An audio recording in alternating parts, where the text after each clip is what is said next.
நான் வந்து இந்த வார்த்தையை குறித்து பேசுறதுக்கு முன்னாடி நான் ஒரே ஒரு சின்ன இது சொல்லிக்கிறேன். சாட்சின்னு கூட எடுத்துக்கலாம். நான் இந்த வருஷம் நான் பேசுவேன்னு நான் கொஞ்சம் கூட எதிர்பார்க்கல. ஆனால் குருத்தோலை ஞாயிறுக்கு அப்புறம் 2 நாளுக்கு அப்புறம் இந்த திடீர்னு நான் 7வது வார்த்தை குறித்து இது வரைக்கும் நான் யோசித்தது கூட கிடையாது. பிரசங்கிக்கும் போது கேட்டிருக்கேன், அவ்வளோதான். நான் தனிப்பட்ட விதத்தில் மற்ற 6 வார்த்தை குறித்து நிறைய நான் படிச்சிருக்கேன், அதை குறித்து நிறைய தியானிச்சிருக்கேன். திடீர்னு 7வது வார்த்தை குறித்து எனக்கு அந்த யோசனை வந்துகிட்டே இருந்துச்சு. நான் சொன்னேன், நானே யோசித்தேன், நம்ம இந்த வார்த்தை குறித்து இது வரைக்கும் யோசித்தது கூட இல்லை, ஆனால் என் ஆண்டவர் பேசுகிறாரு அப்படின்னு சொல்லிட்டு. அதுக்கப்புறம் 2 நாள் கழித்து பாஸ்டர் அங்கிள் எனக்கு ஃபோன் பண்ணி, நீதாம்மா 7வது வார்த்தை பேச போகிற, அதுக்காக ப்ரிப்பேர் ஆகிடு அப்படின்னு சொன்னாங்க. உண்மையிலே எனக்கு இப்போ நான் எப்படி பேசுறதுன்னு தெரியல. ஆண்டவர் என்னை முன்னாடி அதுக்காக டிசைட் பண்ணாங்க அப்படின்னு சொல்லி நான் விசுவாசிக்கிறேன். கர்த்தர் இந்த வார்த்தை எனக்கு கொடுத்ததுக்காக முதலாவது தேவனுக்கு நான் வந்து நன்றி சொல்கிறேன். எனக்காய் ஜீவன் விட்டவரே, என்னோடு இருக்க எழுந்தவரே, எனக்காய் ஜீவன் விட்டவரே, எல்லாரும் நல்லா கையை தட்டி, என்னோடு இருக்க எழுந்தவரே, என்னை என்றும் வழி நடத்துவாரே, என்னை சந்திக்க வந்திடுவாரே, என்னை என்றும் வழி நடத்துவாரே, என்னை சந்திக்க வந்திடுவாரே.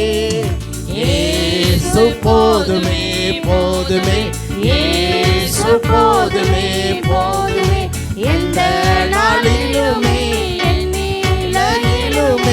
எந்த வாழ்விலே இயேசு போதுமே,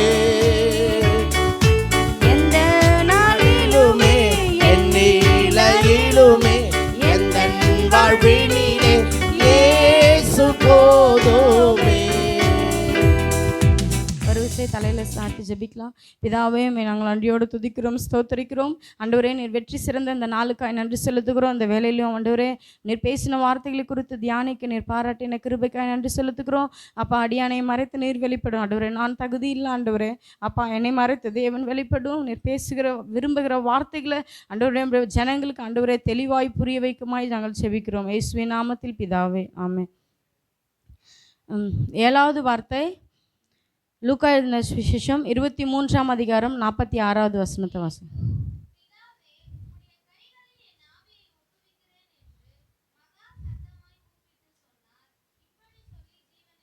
ஆமென். இயேசு, பிதாவே உம்முடைய கைகளில் என் ஆவியை ஒப்புவிக்கிறேன் என்று சொல்லி மகா சத்தமாய் சொன்னார்னு சொல்லி இங்கே நம்ம வாசிக்கிறோம். எல்லாரும் எல்லா கல்லனுக்கு ரட்சிப்பு கொடுக்கும்போது எல்லா ஜனங்களையும் எல்லா பாவங்களை செய்த ஜனங்களை மன்னிக்கும் போது ஆண்டவர் வந்து அவ்வளோ வேதனையில் துக்கத்தில் நான் இன்றைக்கு கல்லன் வந்து கேட்கும்போது என்னையும் நினச்சிக்கோங்க அப்படின்னும் போது நான் இன்றைக்கி என் கூட பரதீசில் இருப்பேன். ஆனால் இந்த வார்த்தை வந்து இந்த மகா சத்தமாயின்னு சொல்லி அவர் 2 வார்த்தையை பேசும்போது இந்த மகா சத்தமாயின்னு சொல்லி சொன்னார். 4வது வார்த்தையை சொல்லும் போதுமே அவர் மகா சத்தமாக அந்த வார்த்தையை சொல்லியிருப்பார். ஏன்னா அவர் அவ்வளோ அடிபட்டு கஷ்டங்கள் அந்த அடிகளை சொந்த ஜனங்கள் தன்னை வெறுத்த போதிலும் அவர் வந்து அதை ஏளனமாக பேசினவங்க முன்னாடி கூட ஆண்டவர் வந்து அதை பெருசாக எடுத்துக்கல.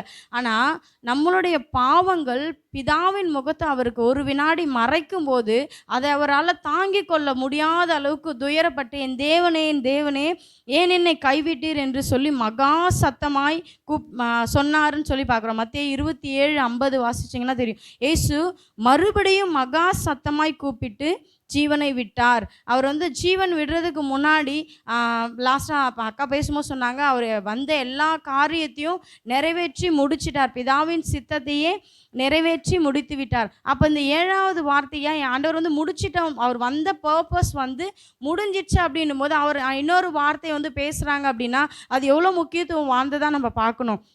ஏன்னா பிதா தான் குமாரனாகிய இயேசுவை நமக்காக அனுப்பி கொடுத்தாரு. அவர் பிதாவின் சித்தத்தை முடிச்சுட்டு அவர் வந்து திரும்ப தன்னை அனுப்பின பிதாவின் இடத்திற்கு தன் ஆவியை என்ன பண்ணுறாரு, ஒப்புவிக்கிறாரு. தேவனாகிய இயேசு வந்து மனுஷனாக இருந்த போதிலும் அதெல்லாம் சகித்து கொண்டு அடிக்கப்பட்டு அவமானப்பட்ட போதிலும் அவர் வந்து அதை எல்லாத்தையுமே எதற்காக ஏற்றுக்கொண்டார் அப்படின்னு சொன்னால் அவர் வந்து பிதாவின் சித்தத்தை நிறைவேற்றுவதற்காக தான் வந்தார். பிதா தன்னை அனுப்பின திட்டத்தை நான் என்ன பண்ணணும், நிறைவேற்றி முடிக்கணுன்றதுக்காக தான் வந்தார். அதை நிறைவேற்றி முடிச்சுட்டு 6வது வார்த்தையை பேசும்போது எல்லா வெற்றியின் துணியாக அதை வந்து ஆண்டவர் சொன்னார், நான் முடிச்சிட்டேன். எல்லா தீர்க்க தரிசனத்தின் படி எல்லாமே அவர் என்ன பண்ணார், செஞ்சு முடிச்சிட்டார். முடிக்கப்பட்ட பின்பு அந்த ஆவி என்ன பண்ணுறாரு, பிதாவின் இடத்துல ஒப்பு கொடுக்குறாரு. நான் வந்து அந்த வசனத்தை சொல்லும்போது சொன்னேன், 4வது வார்த்தை சொல்லும்போது சொன்னார் அப்படின்னு.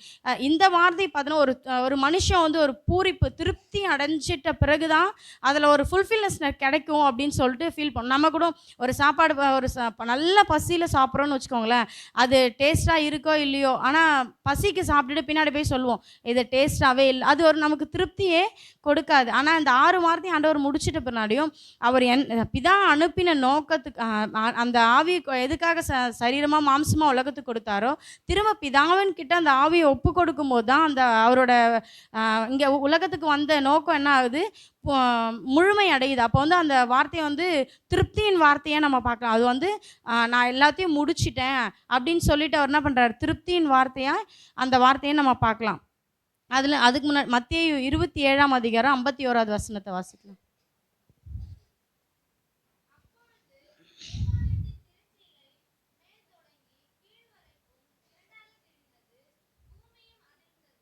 கண்மலையும் ஆமென். அப்போ வந்து நான் இதில் வந்து அவர் ஆவியை ஒப்பு கொடுத்ததெல்லாம் இதில் நான் எனக்கு புரிஞ்சதை நான் எடுத்துக்கிட்டது வந்து ஒரு 3 சாப்டராக எடுத்துக்கிட்டேன். திரைச்சீலை அதை ஒரு இதுவாகவும், அவர் நமக்காக ஜீவன் கொடுத்ததும், அவர் வந்து என்ன பர்பஸ்க்காக அதில் போட்டிருக்காங்க. ஏன்னா அவர் வந்து ஒப்பு கொடுக்கும்போது பிதாவின் சித்தத்தை நிறைவேற்றி ஒப்பு கொடுத்துறாரு. ஆனால் அங்கே மத்தேயுவில் வந்து 51வது வசனத்தில் பார்க்கும்போது தேவாலயத்தின் திரைச்சீலை எங்கே இந்த மேல் தொடங்கி கீழ் வரைக்கும் 2ஆய் கிழிந்தது அப்படின்னு சொல்லி நம்ம வேத வாசிக்கிறோம். அப்போ அதை குறித்து என்ன இருக்குது அப்படின்னு சொல்லிட்டு ஒரு விஷயம் நம்ம பார்த்துட்டு அதுக்கப்புறமா கடந்து போகலாம். மேல் தொடங்கி கீழ் வரைக்கும் 2ஆய் கிழிந்தது. அப்போ வந்து ஆசாரியர்கள் பழைய ஏற்பாட்டின் காலத்தில் பார்த்தீங்கன்னா, இந்த திரைச்சீலைக்கு உள்ளே போய் யாராலையும் ஆண்டவர் என்ன பண்ண முடியாது, ஆராதிக்க முடியாது. நமக்கு ஏதாவது ஒரு நமக்கு பலி செலுத்தணும் அப்படின்னாலும் யார் ஆசாரியர்கிட்ட போய் நம்ம அந்த பலியை கொடுப்போம். ஆசாரியர்கள் போய் நமக்காக ஆண்டவர் இடத்துல என்ன பண்ணுவாங்க, பரிந்து பேசுவாங்க. யாத்திராகமத்தில் 29வது அதிகாரத்தில் படித்து ஃபுல்லாகவே படித்து பாருங்கள். 29:36 அந்த அதிகாரம் ஃபுல்லாகவே நீங்கள் படிச்சிங்கன்னா பலியை குறித்து மட்டும்தான் இருக்கும். ஆண்டவர் வந்து அந்த காலத்தில் மோசையை கொண்டு எப்படியெல்லாம் பலி செலுத்தணும், என்னென்ன பாவத்துக்கு என்னென்ன பலின்னு சொல்லி அவ்வளோ கிளியராக அந்த அதிகாரம் ஃபுல்லாகவே பலியை குறித்து போட்டிருக்கு. ஏன்னா அந்த உள்ளே போய் ஆசாரியர்கள் ஊழியம் செய்கிறவங்க மட்டும்தான் கர்த்தருடைய சன்னிதானக்குள்ளே பிரவேசிக்க முடியும். அவங்களும் சும்மாலாம் உள்ளே போயிட்டு ஈஸியாக உள்ளே போயிட முடியாது. அவங்க முதல்ல அவங்கள சுத்திகரிக்கணும். அதுக்கு முதல்ல அவங்க பலி செலுத்தி அவங்களுக்கான எல்லா பலிகளையும் முடித்த பின்னாடி தான் நமக்காக அவங்க போய் என்ன பண்ணுவாங்க, அந்த உள்ளே சென்று நம்மளோட பாவத்துக்கான பலியை என்ன பண்ண முடியும், செஞ்சுட்டு ஆண்டவர் மன்னிச்சிட்டாரு அப்படின்னு சொல்லிட்டு அவங்க செய்வாங்க. இதன் மூலம் அவர் வந்து இந்த திரைச்சீலை மேல் தொடங்கி கீழ் வரைக்கும் கிழிந்தது நிமித்தம் தேவனுக்கும் நமக்குமான நேரடி தொடர்பு கிடைக்க ஆண்டவர் உதவி செஞ்சார். இதன் அந்த அப்படி ஒரு இது அந்த திரைச்சீலை இன்னை வரைக்கும் இருக்கும் அப்படின்னு சொன்னால் நம்ம வந்து இன்னும் ஆசாரியரை தான் ஆண்டவர் வந்ததுக்கான நோக்கம் வந்து அந்த உலகத்தில் நிறைவேறி இருக்காது. மேல் தொடங்கி கீழ் வரைக்கும் கிழிஞ்சது நிமித்தம் அது அந்த திரைச்சீலை விலக்கப்பட்ட பிற்பாடு தான் தேவனுக்கும் நமக்குமான நேரடி தொடர்பு கிடைச்சிது. அதனால் நம்ம அதை சிந்திச்சு பார்ப்போம். ஆண்டவர் ஒரு வேளை இன்னை வரைக்குமே நமக்கான வேண்டுதலை வந்து இன்னொருத்தர்கிட்ட சொல்லி எத்தனையோ காரியங்கள் நம்ம வந்து எத்தனையோ பேர்கிட்ட சொல்ல முடியாத காரியங்கள் நம்ம வாழ்க்கையில் இருக்குது. அதெல்லாம் போய் நம்ம வந்து ஊழியக்காரங்க போய் தான் நமக்கு அதை நிவர்த்தி செய்யணும்னா இனி வரைக்கும் நம்ம வாழ்க்கையில் நம்ம வந்து எப்படி இருந்திருக்க மாட்டோம், இப்படிப்பட்ட ஒரு சூழ்நிலை இருந்திருக்கவே மாட்டோம். ஆண்டவர் நமக்காக அந்த பழைய ஏற்பாட்டின் எல்லா சடங்காச்சாரங்களையுமே சிலுவையில் முறிச்சிட்டாரு. அதுக்கடுத்து யோவான் எழுதின சுவிசேஷம் 1ஆம் அதிகாரம் 4ஆம் வசனத்தை வாசிக்கலாம்.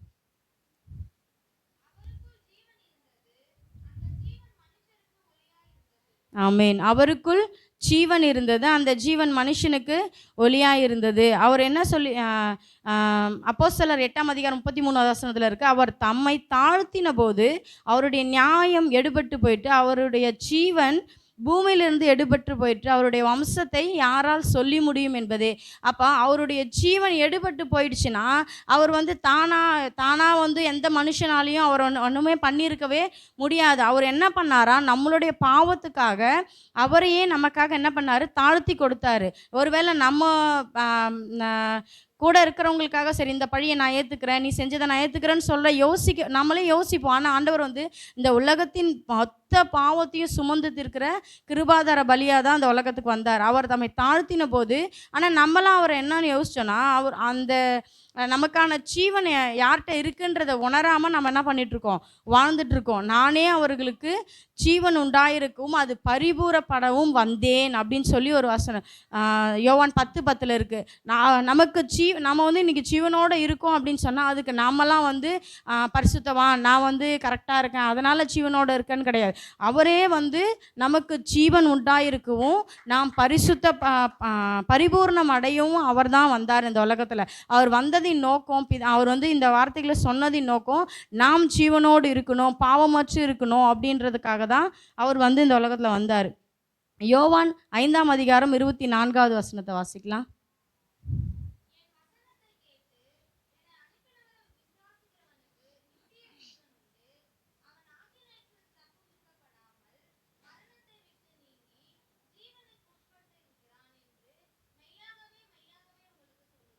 நம்ம அவருடைய ஜீவன் நமக்காக தான் அவர் சிந்த கொடுத்தார் என்பதை நம்ம விசுவாசிக்கும் போது தான் ஆக்கினை தீர்ப்புக்கு நீங்களாக்கி நம்ம என்ன பண்ணுமா வாழ்ந்திருக்க முடியும் அப்படின்னு சொல்லி வாசிக்கிறோம். 1 யோவான் 5:11 வசனத்தை வாசிக்கலாம்.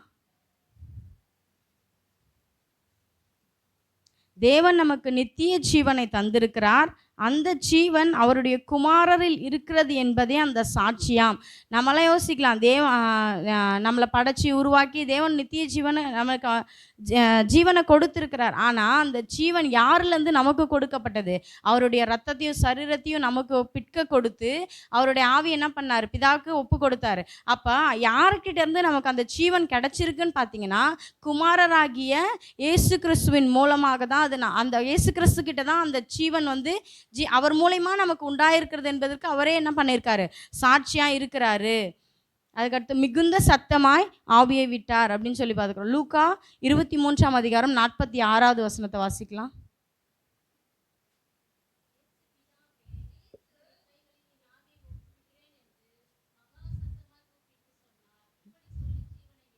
ஆமென். இயேசு ஜீவன் போகிறதுக்கு முன்னாடி தன்னை அனுப்பின ஏசாமியோட பிறப்பை குறித்து ஒரு நிமிஷம் நம்ம பார்த்தோன்னு வச்சுக்கோங்களேன். அவர் யார் வயிற்றில் பறக்கிறார்? கன்னி மரியாளோட வயிற்றில் பறக்கிறார். அப்போ வந்து அவர் வந்து உற்பத்தி ஆகும்போதே அவர் வந்து மனுஷீகமாக அவர் என்ன பண்ணல, பாவத்தினால ஆண்டவர் என்ன பண்ணல, இந்த உலகத்துக்கு வரவே இல்லை. மனுஷன் மூலமா ஆண்டவர் இந்த உலகத்துக்கு வரவே இல்லை. லூக்காவில் நீங்கள் வாசிங்கன்னா பார்க்கலாம். அவர் வந்து பரிசுத்த ஆவி உன்மேல் நிழலிடும், உன்னிடத்தில் உற்பத்தியாக இருக்கிறது எப்படிப்பட்டது, பரிசுத்தம் உள்ளது அப்படின்னு. அந்த ஆவி எப்படிப்பட்ட ஆவியா, பரிசுத்தம் உள்ள ஆவியை வந்து மரியாள் வந்து அப்புறம் கர்ப்பத்தரிச்சு அவங்க வந்து என்ன பண்ணாங்க, பிள்ளையை பெற்றாங்க. அந்த ஆவிதான் மாம்சத்தையும் ரத்தத்தையும் அவர் என்ன பண்ணாராம், நமக்காய் பிற்க கொடுத்திருக்கிறார். அந்த மாம்சமா ஒரு உலகத்தில் வாழ்ந்தாலும் அந்த மாம்சத்தையும் ரத்தத்தையும் நமக்காய் பிற்க கொடுத்திருக்கிறதுனால நம்ம வந்து நித்திய ஜீவனை பெற்றுக்கொள்வதற்கு விலைக்கரையுள்ள பாத்திரங்களாக நம்ம என்ன பண்ணுறோம், இன்னைக்கு ஜீவிச்சிட்டு இருக்கிறோம். அதை வந்து அவர் கொடுத்துட்டு அந்த பரிசுத்தமாய் வந்த அந்த ஆவியை பிதாவின் இடத்துல திரும்ப என்ன பண்ணுறாரு, ஒப்பு கொடுக்குறாரு. அவர் மகா சத்தமாய் கூப்பிட்டு அந்த ஆவியை என்ன பண்ணுறாரு, பிதாவிட்ட ஒப்பு கொடுத்துட்டு தன்னோட ஜீவன் என்ன பண்ணுறாரு, அதுக்கப்புறம் தான் விட்டார் அப்படின்னு சொல்லி இதில் எல்லாம் முடிந்தது அப்படின்னு சொல்கிற வார்த்தைக்கு அப்புறம் மகா சத்தமாய் கூப்பிட்டு அவர் நான் எல்லா தீர்க்க தரிசனத்தையும் நிறைவேற்றி முடிச்சாச்சு, எல்லாத்தையும் முடிச்சுட்டு நீங்கள் எனக்கு சொன்ன எல்லா வேலையும் நான் செஞ்சிட்டேன் அப்படின்னு சொல்லிட்டு அவர் என்ன பண்ணுறாரு, இப்போ போய் நமக்காய் பிதாவின் வலது பாரிசத்தில் வீற்றிருந்து நமக்காக என்ன பண்ணி கொண்டிருக்கிறார், பரிந்து பேசி கொண்டிருக்கிறார். எந்த மனுஷனும் தன்னைத்தான் சோதித்தறிந்து இந்த அப்பத்தை புசித்து இந்த பாத்திரத்தில் பானம் பண்ண கடவன் சொல்லி ஆண்டவர் சொன்னார். அவர் சிலுவை பாடுகளுக்கு முன்னாடி வந்து சீஷர்கிட்ட இதெல்லாம் சொல்லிட்டு போகிறார். அப்போ வந்து நான் 2வது வார்த்தை பேசும்போது மோனிகா சிஸ்டர் சொன்னாங்க, நம்ம வந்து அடுத்தவங்களை கம்பேர் பண்ணுறோம் அப்படின்னு சொல்லிட்டு. இன்னொன்று என்னென்னா, ஃபஸ்ட்டு நம்ம செல்ஃப் அனலைசிஸ் தேவை. நமக்கு முதல்ல தன்னைத்தான் நம்ம சோதிச்சு அறிஞ்சோன்னா நாம் நியாயம் தீர்க்கப்படும். 2 கொரிந்தியர் 11:31 வசனத்தில் இருக்குது, நம்மை நாமே நிதானித்து அறிந்தால் நாம் நியாயம் தீர்க்கப்படும் அப்படின்னு சொல்லிட்டு. ஃபஸ்ட்டு நம்மை நாமே நம்ம வந்து அடுத்தவங்களோட குற்றத்தை வந்து ஈஸியாக சொல்லிடுவோம். அவங்க சரியில்லை, அவங்க இதை பண்ணுறாங்க. ஆனால் நம்மள்ட்ட இருக்கிற குற்றத்தை யாராவது கேட்டவங்கன்னு வச்சுக்கோங்களேன், நமக்கு அதை சொல்லவே தெரியாது. முதல்ல நம்ம என்ன பண்ணணும், நம்ம வந்து கரெக்டாக இருக்கிறோமா, இந்த ஆண்டவர் சொல்லியிருக்கிற வார்த்தையின்படி, ஆண்டவர் வாழ்ந்த முன்மாதிரியின்படி நம்ம வாழுகிறோமான்னு சொல்லி இன்னைக்கு மாத்திரம் இல்லை, ஒவ்வொரு நாளுமே நம்ம செல்ஃப் அனலைஸ். அது ஒரு பெரிய விஷயம் இல்லை. நம்ம தனியாக இருக்கும்போது யாராவது நம்ம குற்றப்படுத்தணும்னா தான் அவங்க முகாந்திரம் தேடுவாங்க. நாமளே நிதானித்து அழியணும் போது நம்ம இன்னும் ஆவிக்குரிய ஜீவியத்தில் ஆண்டவருக்காய் வளருவதற்கு அது நமக்கு ஏதுவாக இருக்கும். அவர் வந்து அக்கிரமக்காரில் ஒருவராக எண்ணப்பட்ட போது நம்மளோட எண்ணங்களோ அங்கே வேடிக்கை அத்தனை நூற்றுக்கணக்கான ஜனங்கள் வேடிக்கை பார்த்துருக்கும் போது அவர் வந்து பிதாவினால் அவர் வந்து அடிக்கப்படுறாரு, பிதா வந்து அவரை அதுக்கு எல்லாத்துக்குமே பிதா தான் அவரை ஒப்பு கொடுத்துருக்காரு அப்படின்னு சொல்லி தான் அவரை புறக்கணித்து எல்லாருமே வேடிக்கை பார்த்தாங்க. ஆனால் அவர் எதற்காக அடிக்கப்பட்டார்? மயிர் கத்தரிக்கனுடைய கிட்ட இருக்கிற ஆட்டுக்குட்டியை போல வாய் தரவாது இருந்தார். ஏன்னா நம்ம அதே அடியை அதே வேதனையை நம்ம அடையக்கூடாதுன்றதுக்காக அவர் எல்லாவற்றிலும் பொறுமையாய் காத்திருந்து பிதாவின் சித்தத்தை இந்த உலகத்தில் நிறைவேற்றி முடித்தார். அந்த சிந்தை இல்லாதவர்களாக இன்று நாமும் வாழ்ந்து கொண்டு இருக்கிறோம். ஆண்டவர் வந்து இந்த உலகத்தில் வந்தபோது பிதாவின் சித்தத்தை தான் நிறைவேற்ற வந்தேன்னு சொல்லி பிதாவின் சித்தத்தை நிறைவேற்றி முடித்தது போல நாமும் எதற்காய் படைக்கப்பட்டோம் என்ற எண்ணத்தை மறந்து தான் வாழ்ந்து கொண்டு இருக்கிறோம். தேவன் நமக்காய் ஒரு நாள் நம்ம யோசிச்சோன்னு வச்சுக்கோங்களேன், எந்த பர்பஸ்க்காக ஆண்டவர் நம்மளை உண்டாக்கி வச்சிருக்கிறாரு அப்படின்னு சொல்லி நம்ம யோசிச்சோன்னா அதுக்குள்ளே நம்ம வந்து வளர ஆரம்பிப்போம். மற்ற சிந்தனைகள் வந்து நமக்கு வராது.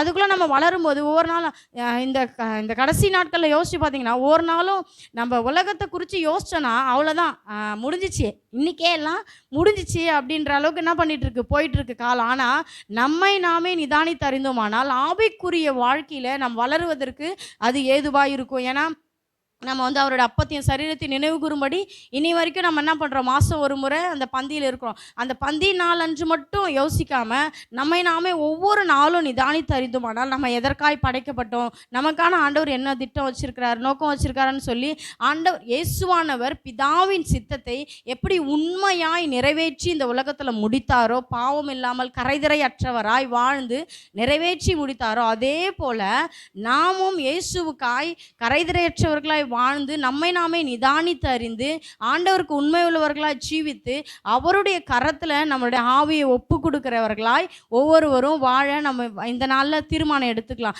நம்ம இந்த நாள் வரைக்கும் என்னையோட் பண்ண நம்ம எப்படி வாழ்ந்தோமோ அப்படின்றது இல்லை. ஆண்டவர் இந்த வார்த்தையை நம்ம பேசுகிறார் அப்படின்னா இனிமேல் நம்ம ஒவ்வொரு நாளும் நம்ம வந்து நம்ம ஜீவ பலியாக அவர் நமக்கு ஜீவ பலியாக கொடுக்கப்பட்டது, நாம் மீட்கப்பட்டுட்டோம். ஆனால் மீட்கப்பட்ட நாம் அவருக்காக என்ன செய்கிறோம், நம்மை அவருக்கு ஜீவ பலியாக ஒப்பு கொடுக்க ஒவ்வொரு நாளும் முயற்சிக்க வேண்டும். நம்ம ஆவி ஆத்மா சரீரத்தை நம்மளோட எல்லாவற்றையும் ஆண்டவருக்கு ஜீவ பலியாக ஒப்புவிக்க நம்ம ஒப்புவிக்கும் போது தான் அவரோட கரத்தில் நம்மளும் எப்படி பண்ண முடியும், பரிசுத்தமுள்ள வாழ்க்கை வாழ்ந்தாதான் ஆண்டவர். இப்போ நமக்கு ஆண்டவர் இந்த உலகத்துலேருந்து போகும்போது என்ன சொல்லிட்டு போனார், உங்களுக்காக நான் ஒரு ஸ்தலத்தை ஆயத்தம் பண்ணி வைத்திருக்கிறேன் அப்படின்னு சொல்லிட்டு போயிருக்காங்க. அவர் நமக்காக ஆயத்தம் பண்ணி வைத்திருக்கிற ஸ்தலத்துக்கு நம்ம போகணும் அப்படின்னு சொன்னால் அவருடைய அடிச்சுவடுகளை பின்பற்றி அவர் பிதாவின் சித்தத்தை நிறைவேற்றினது போல நாமும் இயேசுவின் சித்தத்தை நிறைவேற்றி அவருக்காய் வாழும்போது அவர் வருகையில் அவர் என்ன பண்ண வரா, அவரோடு எடுத்துக்கொண்டு போய் நம்ம அவரோட பரலோகத்தில் நித்திய காலமாய் அழியாத ஒரு வாழ்வை வாழ தேவன் நமக்கு உதவி செய்வார். கர்த்தர் தாமே இந்த வார்த்தையை ஆசீர்வதிப்பார்.